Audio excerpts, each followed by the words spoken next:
In this 4-part video series, I'm going to go over the most common cognitive distortions and examples of how they often show up in people with eating disorders.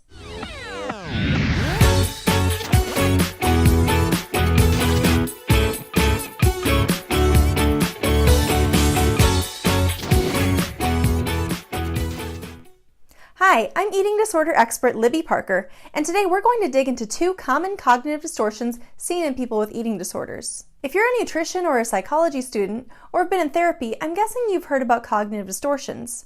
But even with reading about them, it can be kind of confusing to tell when they're actually occurring, because they seem so real.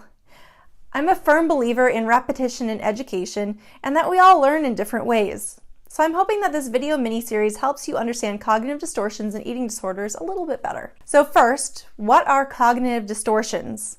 Well, let's break that down. Cognitive or cognition refers to our brain processing.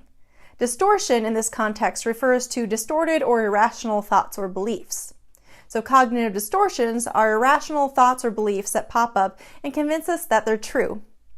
To simplify that, cognitive distortions are when your brain lies to you.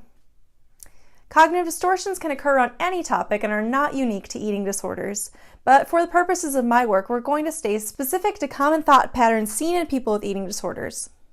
So let's start this video with 2 very common distortions: all or nothing thinking and overgeneralization. All or nothing thinking, also called black or white thinking, the person only sees the extremes, not the gray area, or as I like to refer to it, the rainbow in between the black and the white. We want to live in this rainbow. An example of all or nothing thinking is, I binge every time I eat something with sugar. Let's break that down. So objectively, honestly, every time you've ever eaten sugar, have you gotten out of control with binging? Though it might feel like it lately, the answer is likely no. All or nothing distortions use terms or evoke the ideas of always, never, every time. While we do develop habits over the years, no one does something always or never. When we box ourselves into extremes of always or never, we're not living an authentic life.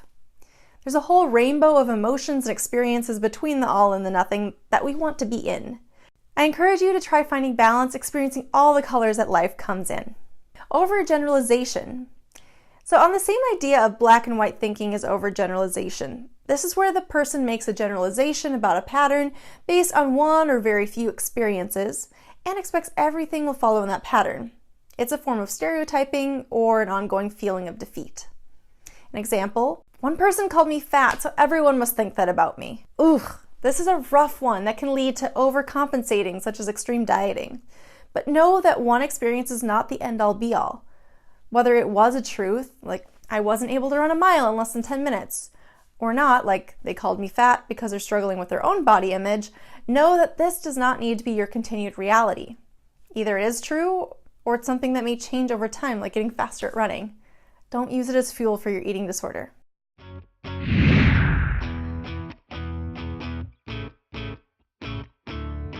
Quick tip: in people who have restricted their food intake for many weeks or longer, the brain actually starts to shrink. This is reversible with proper nutrition. And the longer restriction goes on, the more rigid thinking becomes. This is why diets tend to be more and more restrictive. And if you've ever tried to logically explain something that a person deep in anorexia has a conflicting belief about, you feel like you're in a losing game. They don't get much logic at that point. Getting more calories in allows for logic and scientific evidence to be understood again. In the next video, we'll cover 4 similar distortions: mental filter, disqualifying the positive, mind reading, and fortune telling.